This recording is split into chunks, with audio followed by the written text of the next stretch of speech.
everyone. It's been a little bit since I've done a video. I know everyone's been super busy at the holidays, after holiday, really. It's been a crazy end of the year, and thought I'd check in, say what's going on, see how everyone's doing. Hopefully good now that most of the holiday chaos is over. I actually have one more holiday event tomorrow, so after that it's smooth sailing.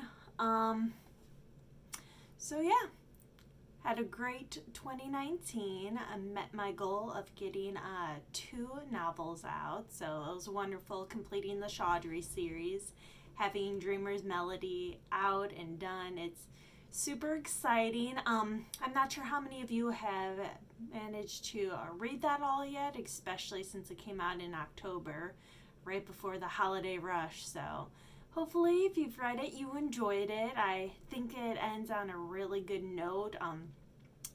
That whole series is done. It's over, but it definitely does leave room for an expanded universe. If there's interest, if I ever want to go back, it could be fun doing the stuff with the Dreamers, with Dreamwalking, or even Keegan and all her nonsense. Like, her storyline would be a lot of fun to tackle, but I don't know if I could do it justice at this point, so maybe someday. Aside from that, I've been working on my 3rd fairy tale retelling, Beauty and the Beast one, so that is actually all completed.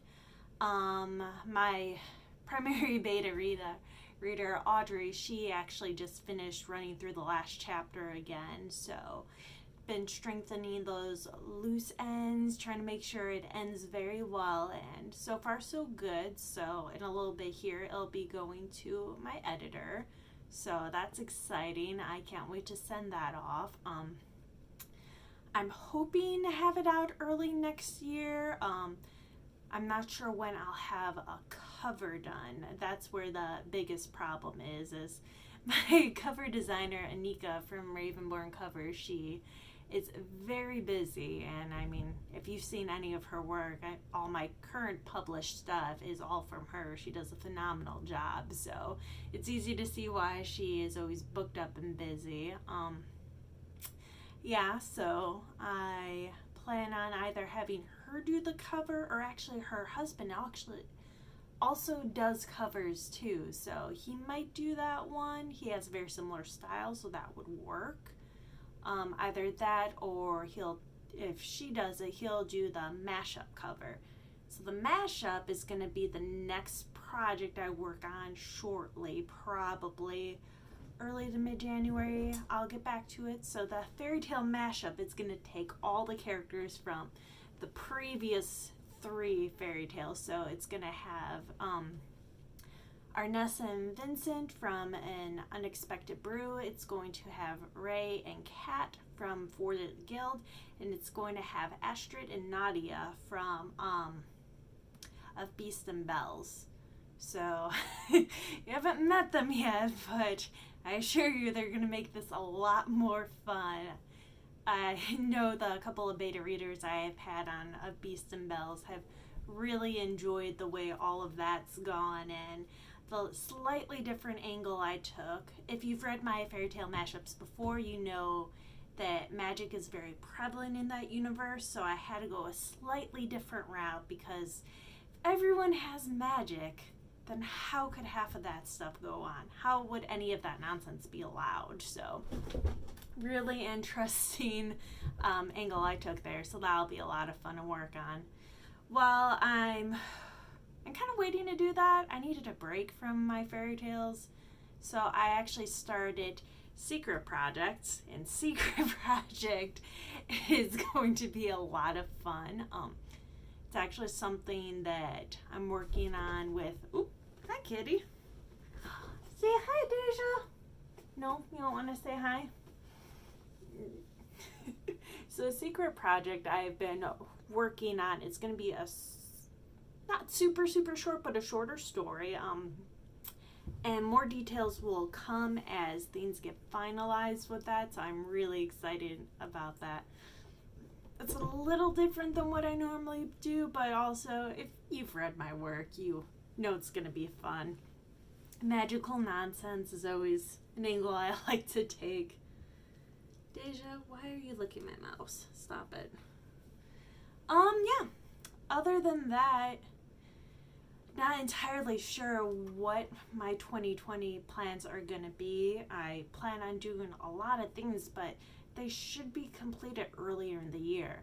The only thing that would keep me from publishing things quicker and right away is editing does cost a little bit. So I want it done right, especially since if you've read Fire Song, you've seen what me being a beginner author encountered. I really need to go back and revise it, but again, proper editing does take a lot of work and the right funds. So hopefully I can get a lot more done in 2020. I want to go back and revise that. I want to so many projects. There's so many things I have just started and I'm excited about. Another thing, if you're listening to my NaNoWriMo post, I started a different magical portal series. That was so much fun. It involved the main character falling into a different realm via bath bomb. So a lot of really weird magical hilarity there. I really want to get that series completely written this year. The first one's done. The second one is started. And it should be a 3-book series. So hopefully I can get that all written and all published in 2021. I want them actually all published pretty close together, not like one after the other throughout the month, but over the course of the year. So that way, you won't have to wait forever. I feel like the Chandra series took way too long to come out. It really wasn't. It was about 2 years to get 3 books out. That's really good for most authors, but me as a reader, I get a little impatient. I want the series now. I tend to wait for a series to be done so I don't have to wait forever. So I definitely get that with readers, and I definitely want to make sure I can get things out faster, but time and finances, you know how that goes. Trying to think if there's anything else I want to cover. It's been a weird sort of busy day. I've been running around. I met my friend Aude. We went to a coffee shop, got some writing done, ran over to the Barnes & Noble. I actually found Spirit's Lullaby sitting on the shelf. No Fire Song though, so it's weird that they only have the second, but hopefully I can get the first back in there. We'll see. They have new policies and stuff, so never know how that's gonna go, but I did get this super cool puzzle. I love 3D puzzles. They're a lot of fun, but my cats tend to knock them over and break them, so I might start gluing them together as I go. Yeah, they're a little bit of brats, but what can you do? They're cute. They're lovable. Yep, I think that's about it, so hope you all have a good night. Say bye, Deja. Bye.